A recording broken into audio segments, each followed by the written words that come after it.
ఇది చెట్టు బచ్చలండి. చూడండి కాడది ఎంత లావుగా ఉందో. దీన్ని అంతా బాగు చేసుకోవాలి. దీన్నండి ఇలాంటి కాడల్లా తీసుకోవాలి. ఈ లావు పచ్చడికి బాగోవు, ఇవన్నీ పాడేసేయనండి. ఇదిగోండి ఆకులు ఇవన్నీ ఇలా కట్ చేసేసుకోవాలి.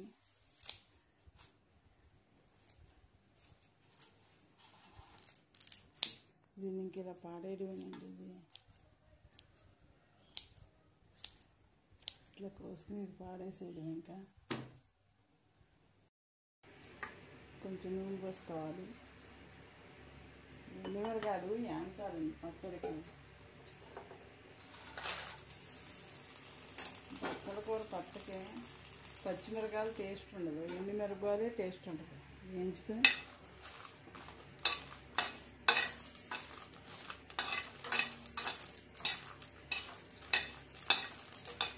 కొంచెం వేయించుకోవాలి. ఎండుమిరపకాయలు వేగిపోయినాయి, తీసేసుకోవాలి.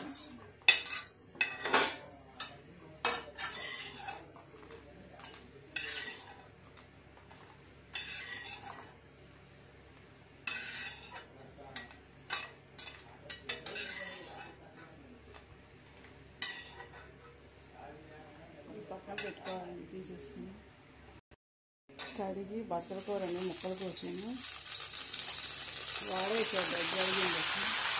దీన్ని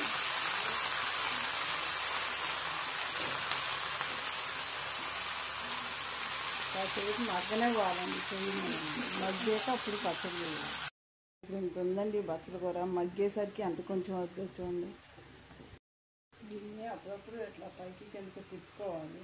ఆకుకూర కదండి, కడిగిది మగ్గిపోద్ది, పైది మళ్ళీ పచ్చగా ఉంటుంది.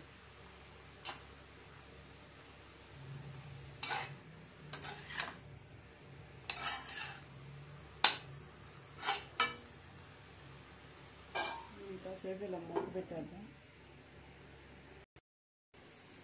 మూత తీసుకున్నాండి. అసలు వాటర్ అయితే అసలు పోయలేదు, ఆకుకూరకే ఉంటుంది కదండి. ఆ వాటర్తోటే మగ్గిపోద్ది. కడిగినప్పుడు కొంచెం తేమ ఉంటుంది కదా, ప్రత్యేకించి వాటర్ పోయాల్సింది. కొన్ని లాడిగా ఉంటుంది కదా, ఇది మగ్గిపోయినట్టు. ఒక్క నిమిషం అలా ఉంచి ఒకసారి తిప్పే కదా పైకి కింది, దాన్ని ఉంచేసి ఇది గ్యాస్ కట్ చేసుకోవాలి. ఒక్క నిమిషం ఉంచి ఇంకా మగ్గిపోయింది. మగ్గిపోయినట్టు తెలియాలంటే ఇదిగోండి ఆకు ఇలా కట్టుకుంటే మెత్తగా జిగిలాగా అయిపోతుంది. గ్యాస్ కట్టేయచ్చు. దీన్ని కొంచెం ఆరలేవాలండి. ఆరితే మిక్సీ పట్టచ్చు, లేకపోతే రోడ్లో అయినా తొక్కుకోవచ్చు.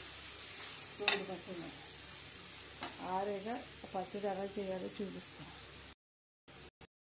బచ్చల కూర పచ్చడి రెడీ అవుతుందండి. ఎండుమిరపకాయలు వేయించండి. మనం కారం చూసుకు వేసుకోవడమే, మనకి ఎంత కారం పడుతుందో అంత.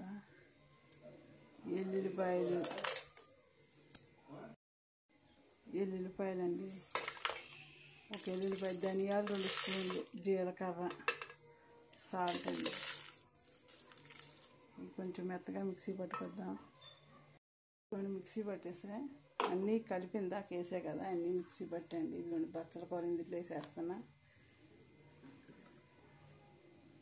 మంచి వాసన వస్తుందండి. ధనియాలు అన్నీ వేయించి, ధనియాలు పచ్చి, ఎండుమిరపకాయలు వేయించే కదా. ఎల్లుల్లిపాయలు అన్నీ మిక్సీ పట్టేసరికి ఫ్లేవర్ బాగుంది. అన్నీ ఎమ్మి బచ్చల కూర రెడీ అయిపోతుంది. దీన్ని కూడా మిక్సీ పట్టుకొద్దాం. దీంట్లో అండి చింతపండు వేయడం మర్చిపోయాను. ఇదిగోండి మెత్తగా చింతపండు పేస్ట్ కొంచెం వేస్తే బాగుంటుంది. వేసి మిక్సీ పట్టాలి. ఇందాక బచ్చల కూర వేయించిన మూకుడేనండి, దాంట్లోనే తాలింపు పెడుతున్నాను. ఆయిల్ పచ్చడి సరిపడా అండి.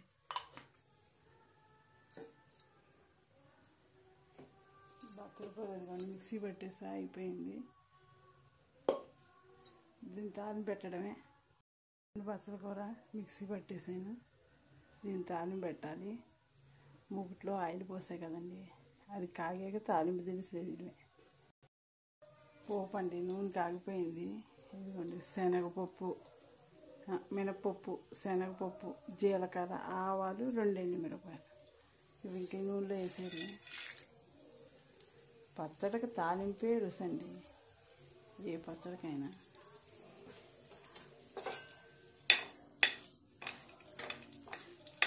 కొంచెం అది వేగనిద్దాం.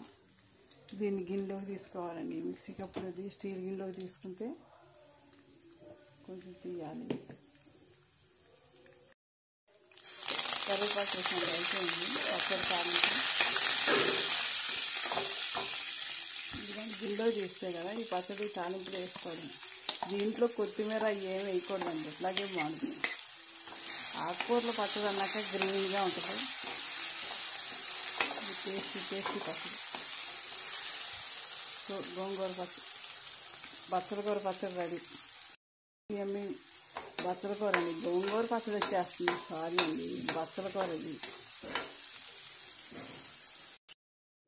బచ్చలకూర పచ్చడి రెడీ అయిపోయిందండి. నెయ్యి వేసుకుని తింటే వేడివేడి అందులో సూపర్గా ఉంటుందండి. ఆరోగ్యానికి ఆరోగ్యం కూడా మంచిది బచ్చలకూర అండి.